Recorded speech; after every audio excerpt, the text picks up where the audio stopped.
The polished mahogany of Richard Sterling's desk felt a mile wide. He slid a single, crisp envelope across it.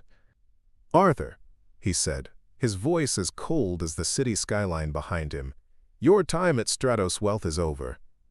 My heart hammered against my ribs. For weeks, I'd been digging into the Falcon Ridge Fund, tracing phantom trades and impossible returns. I thought I was protecting the firm. "Why?" I asked, my own voice, a stranger's. Richard leaned back, a predator surveying his kill. "You ask too many questions, Arthur. It's become a liability." He gestured to the door where 2 security guards now stood. "They'll see you out." He thought he was burying a problem. He had no idea he was planting a seed. The walk of shame past my former colleagues was a blur of averted eyes. 20 years I'd given Stratos. 20 years of living by the numbers, believing that diligence and integrity were the bedrock of finance. At 47, I wasn't a crusader. I was an analyst. My job was to find the truth in the data, and I'd done it too well. Sterling thought a cardboard box with my family photos and a severance check was enough to buy my silence. He'd miscalculated. He didn't account for the kind of man who always makes a backup. As the lobby doors hissed shut behind me, sealing me off from my old life, my hand went to my coat pocket. It found the cold, hard outline of an encrypted thumb drive. On it was everything: the ghost trades, the doctored performance charts, the entire fraudulent architecture of the Falcon Ridge Fund. Pulling out my phone, I ignored the incoming call from my wife. I opened a new contact, one I'd researched under a pseudonym days ago. The entry was simple: Times SEC Division of Enforcement. Sterling thought he was just firing an employee. He was creating his worst nightmare. It all started 6 weeks ago with a number that shouldn't have existed. A rounding error, I assumed. A fat finger trade. But the figure on the Falcon Ridge quarterly report was pristine. A 12% gain in a market that was bleeding red. It wasn't just good. It was a statistical impossibility. And in my 20 years at Stratos, I'd learned that miracles are just well-hidden lies. My job, my entire professional identity, was built on finding the truth in the data. So I dug. I tasked my sharpest junior analyst with cross-referencing every trade. He came back an hour later, his face pale. "The buys are ghosts, Arthur," he whispered, like he was afraid the servers could hear him. "The system says they executed, but the exchange has no record of them." Profits conjured from thin air. My first conversation with Richard was by the coffee machine, intentionally casual. "Rich," I said, keeping my voice down. "Found a strange reporting anomaly in Falcon Ridge. Looks like a systems glitch." He clapped me on the shoulder, his smile as bright and fake as a Vegas billboard. "That's why you're my top analyst, Arthur. Best eyes on the street. I'll get the tech guys on it right away." He never did. A week later, the glitch was still there. Only now it was cleverly masked by a series of new, equally fraudulent entries. This wasn't a bug. It was a feature. It was a meticulously designed lie, and the entire fund was built on it. The second meeting was in his office. The door closed. I laid out the printouts, a paper trail leading to a federal penitentiary. "This is deliberate, Richard," I said, my voice steady. "This is wire fraud. Securities fraud. This could sink the firm." Quote, the mask didn't just slip, he tore it off. His eyes went flat and cold. "What this is," he hissed, leaning across the mahogany, "is the best performing fund in this company's history. It's paying for your mortgage. It's putting my kids through prep school." He shoved the papers back at me. "Your job is to support the narrative, Arthur, not question it. You need to make this problem disappear." That night, I told my wife I was finalizing a quarterly review. The lie tasted like ash. I sat alone in the silent office, the city lights twinkling below like 1,000 judging eyes. "Make it disappear," he'd said. I knew exactly what and who he meant. With a heart hammering against my ribs, I slid my personal encrypted drive into the USB port. The file transfer felt like an eternity. Every creak of the building, every distant siren was the sound of my career ending. When the progress bar hit 100%, I pocketed the drive. It felt like a block of ice against my leg. It was my severance package, my life raft, or the anchor that would drag me to the bottom. I just didn't know which one yet. The walk to the subway was the longest of my life. Each step felt heavier than the last, the weight of my uncertain future pressing down. I found a quiet corner on the platform, the screech of incoming trains a fitting soundtrack to the chaos in my head. I dialed the number. A flat, bureaucratic voice answered on the second ring, SEC Division of Enforcement. I cleared my throat. My name is Arthur Vance. I need to report a potential violation of federal securities laws. The meeting, 2 days later, was in a featureless government building that smelled of stale coffee and paranoia. 2 agents, a man named Miller and a woman named Chen, sat across a metal table from me. They had the weary, skeptical eyes of people who'd heard 1,000 stories of corporate revenge. I was just another disgruntled employee until proven otherwise. So, Mr. Vance, Miller began, his voice devoid of warmth. You claim Stratos Wealth is manufacturing returns for its Falcon Ridge Fund. I slid the drive across the table. It felt like pushing my entire life into their hands. I don't claim it. The data proves it. It's all there. Trade logs, internal emails. The original data versus the doctored reports I was ordered to create. Chen picked up the drive, holding it between her thumb and forefinger as if it were a dead insect. You understand that making a false report to a federal agency is a felony? I understand that letting my clients and my city's pension funds invest in a lie is a greater crime, I said, my voice harder than I expected. They gave nothing away, their faces perfect masks of neutrality. The meeting ended with a curt, "We'll be in touch." I walked out into the cold afternoon, feeling more alone than ever. I hadn't just given them evidence. I'd given them my career, my reputation, my entire professional life on a silver platter, and they hadn't even blinked. That night, I finally faced my wife, Sarah. The lie I had prepared felt like shards of glass in my mouth. They're restructuring, I said, avoiding her eyes. My whole division was made redundant. She stopped chopping vegetables, the knife still in her hand. Redundant? Arthur, you are the division. You've been there 20 years. What happened? I couldn't tell her I'd gambled our security, our home, our future on a moral principle. I couldn't tell her that Richard Sterling, a man who'd been to our house for dinner, had threatened me. So I just shook my head, feigning a weary defeat I didn't feel. It's the market, Sarah. It's just the market. The distance that opened between us in that moment felt wider and colder than the space between me and the SEC agents. The next betrayal came by text. I reached out to David, the sharp junior analyst who'd first helped me spot the ghost trades. He was a good kid, hungry and smart. I thought he was on my side. Asterisk. David, it's Arthur. I need to talk to you. It's important.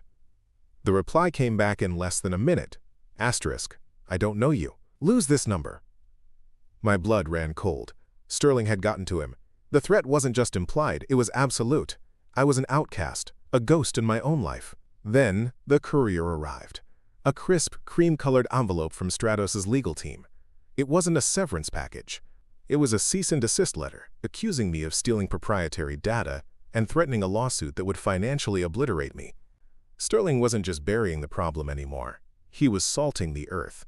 He was making sure nothing from my old life would ever grow again. I read the letter again, the thick, creamy paper feeling obscene in my hand. Asterisk, malicious theft of proprietary data, immediate cessation of all communication, pursuit of maximum damages. The language was designed to terrify, to crush a man under the weight of hypothetical millions in legal fees. Sterling's lawyers were good, but Sterling had made a classic gambler's mistake. He'd gone all in on a bluff, assuming I was holding nothing. He didn't know I wasn't just a disgruntled employee anymore. I was a federal informant. And this letter wasn't a threat. It was a gift. A strange calm settled over me. Panic was a luxury I couldn't afford. This wasn't just a legal threat. It was witness intimidation, plain and simple.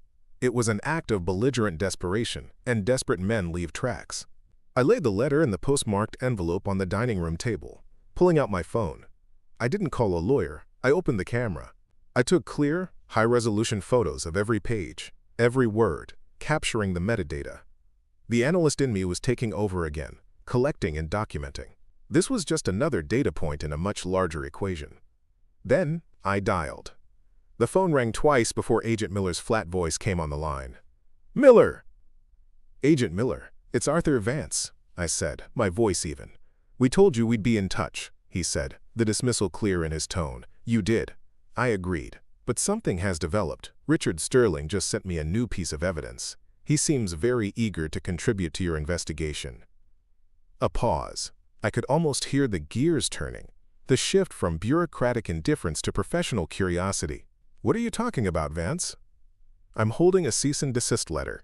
It's threatening me with financial ruin for, and I quote, malicious theft of proprietary data.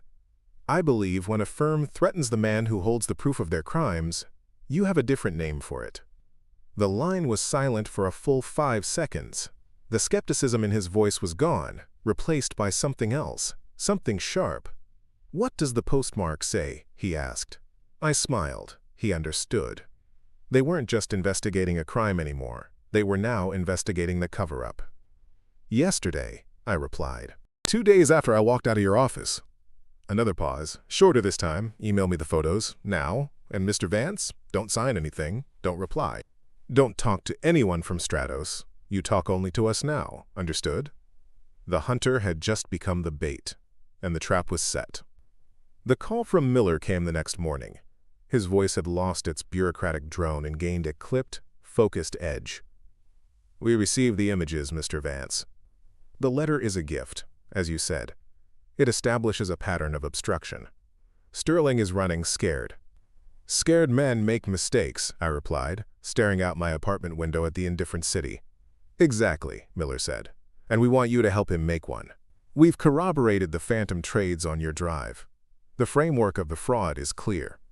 But Sterling is insulated by layers of executives and shell corporations. To get to him, we need him to overreact. We need him to expose himself."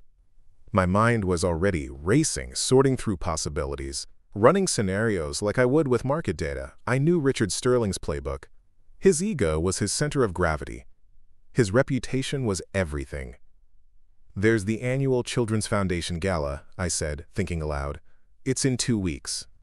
It's Sterling's favorite event. He chairs the board. It's where he performs the role of philanthropist and market king for the city's elite."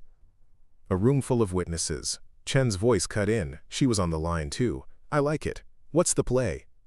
"Marcus Thorne will be there," I explained. "He's the anchor investor for the Falcon Ridge Fund. Old money, old school. He doesn't invest in funds, he invests in people. He trusted me." My sudden redundancy will have been explained away by Sterling with a carefully crafted lie. "But if Thorne sees me," Miller finished the thought, "he'll ask questions. And Sterling, cornered in a public setting, will have to answer them. He'll lie, and we'll have a team there to document the entire exchange." "It's more than that," I pressed. "My presence alone sends Sterling a message. I'm not broken, I'm not hiding, and I'm not scared. He'll see that his legal threats didn't work, his paranoia will spike, he'll do something rash to find out what I'm up to, who I'm talking to." A long silence on the line. I had moved from being their source to their strategist. "It's a high-risk move, Vance," Miller said finally. "You'd be walking into the heart of his territory." "His territory is built on a lie," I said. "I'm just going to hold up a mirror." They agreed. The plan was set. But there was a more immediate problem. A gala ticket cost $5,000. My assets were frozen in a joint account with Sarah, and a $5,000 expenditure on a networking event was a lie even I couldn't sell. That evening I found Sarah in the living room, staring at a stack of bills on the coffee table. The cease and desist letter was lying next to them.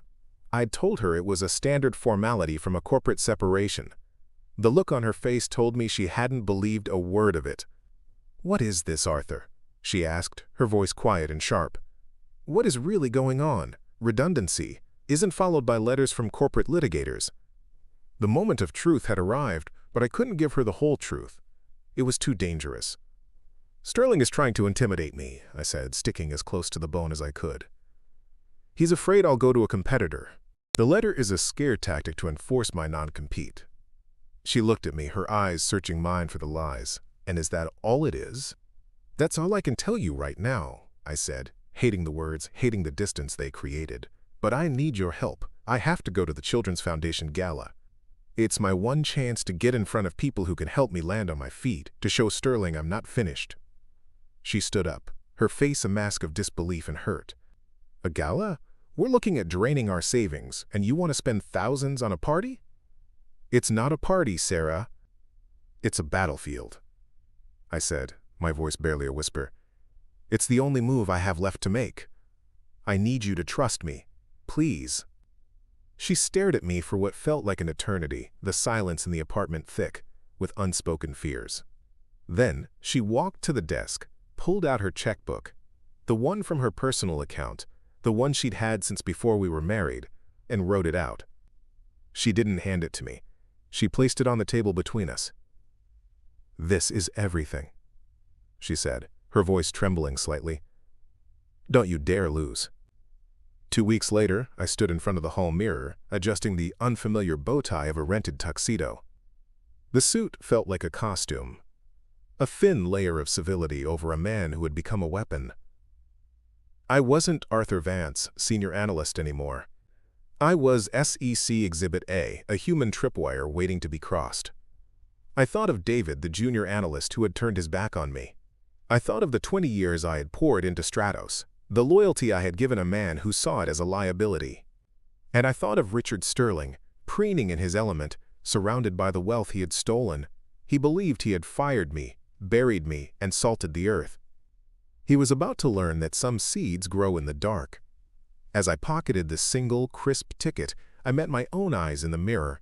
They were cold, clear, and focused. The analyst was gone. The hunter was ready. The ballroom of the Pierre was a galaxy of chandeliers and quiet money. Men in bespoke tuxedos laughed with women draped in jewels, the sound insulated by thick carpets and centuries of inherited confidence. This was Sterling's world, a fortress of influence built on phantom trades. I was a ghost at the feast, my rented suit a poor imitation of their armor. My heart hammered a steady, cold rhythm against my ribs. This wasn't panic. It was purpose. Across the room, by a towering ice sculpture of a swan, I saw him. Agent Miller, looking bored in a waiter's uniform, polishing a glass that was already spotless. A few yards away, Agent Chen, stunning in a sapphire gown, laughed at a joke from some hedge fund titan, her eyes scanning the crowd with unnerving calm. A subtle nod from Miller was all the confirmation I needed. The board was set. I moved through the room, a phantom drifting through conversations about Aspen and summering in the Hamptons. A few former colleagues saw me. Their eyes widened for a split second before they'd find a sudden, urgent interest in their champagne flute or a painting on the far wall. They were ghosts, too, haunted by their complicity. The message was clear. I no longer existed. Then I saw him. Richard Sterling, holding court near the grand staircase. A circle of admirers hanging on his every word. He was radiant, basking in the glow of his own perceived brilliance. And next to him, silver-haired and ramrod straight, was Marcus Thorne, the anchor, the linchpin.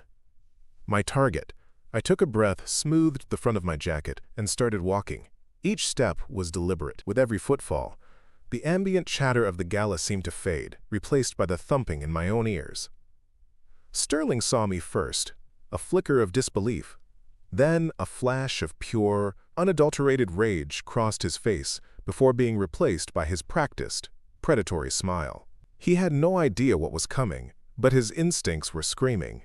I ignored him, my focus entirely on Thorne. "Marcus," I said, my voice clear and steady. "It's been a while." Thorne turned, his face breaking into a genuine smile. "Arthur! My God, good to see you. Richard told me you'd moved on to an exciting new venture. Said you two parted on the best of terms." The lie hung in the air, thick and suffocating. Before I could answer, Sterling was there, clapping a hand on my shoulder with the force of a warning shot. "Arthur, what a surprise! Always a pleasure." His eyes were chips of ice. Marcus, forgive us, but I need to steal you away. We have that Port Authority deal to discuss. He tried to steer Thorne away, a subtle but firm hand on his elbow. This was the moment. I didn't move. Actually, Richard, I said, my voice cutting through the charade, I think Marcus should hear this. I was just about to ask him about his confidence in the Falcon Ridge Fund's recent performance. Thorne paused, his brow furrowing. Confidence? It's the best performing fund in my portfolio. Your work, I assume? My work was discovering that the performance is a lie, I said, looking directly at Sterling. It's built on ghost trades and fabricated reports, the ones I was fired for refusing to sign off on. The air crackled. The small circle around us went silent. Sterling's smile vanished, replaced by a mask of cold fury. He leaned in close, his voice a venomous whisper meant only for me. You have no idea what you're doing. You're a dead man, Vance. I will bury you so deep your own family won't find the grave.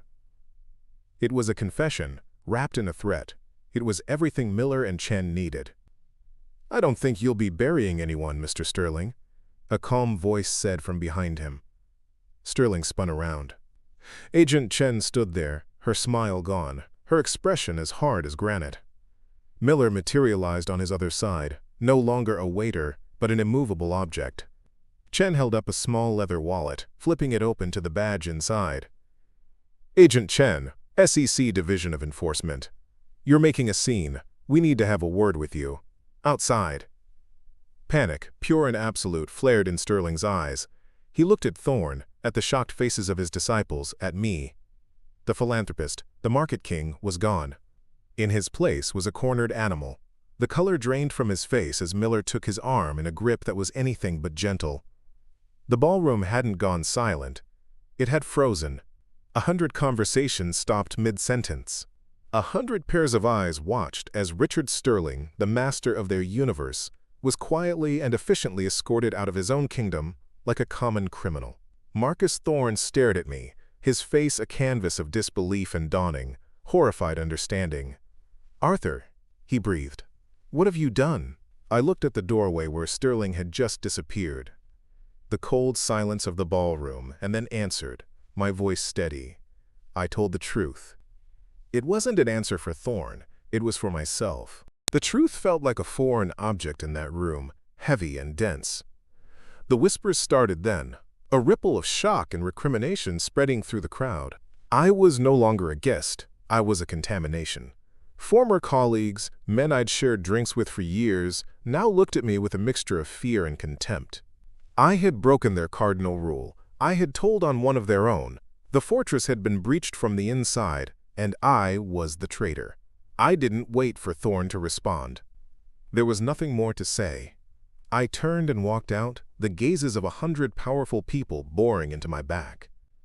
The cold night air hit me like a physical blow, washing away the cloying scent of champagne and perfume. I had won. The numbers had been balanced, the lie exposed, but it felt less like a victory and more like a final calculation. An equation where my entire life was the price of the correct answer. The taxi ride home was silent. The city lights blurred past the window, once a symbol of ambition, now just distant, cold fires. Sarah was waiting up, sitting in the dark living room, a single lamp casting long shadows. A news channel was muted on the television, a picture of Sterling in his tuxedo frozen on the screen. She knew. You didn't go to a networking event, she said. It wasn't a question. No, I replied, my voice raw. I sat down opposite her, the space between us feeling like a chasm. I couldn't tell you the whole truth. It would have put you in danger. And then I told her. Everything. The phantom trades, the thumb drive, the meeting with the SEC. The cease and desist letter not as a non-compete, but as witness intimidation. The gala, not as a career move, but as a carefully laid trap. When I finished, the silence was absolute. I had gambled with our lives without her consent. I waited for the anger, the fear, the recriminations. Instead, she reached across the table and took my hand. Her grip was firm. You were right, she said. her voice clear and strong in the quiet room. "You told me it was a battlefield." She looked into my eyes, and for the first time in weeks, I saw no doubt, only a fierce, burning pride. "You didn't lose." Let me know in the comments if you've ever been punished at a job for being curious or asking too many questions. I'd love to hear your stories.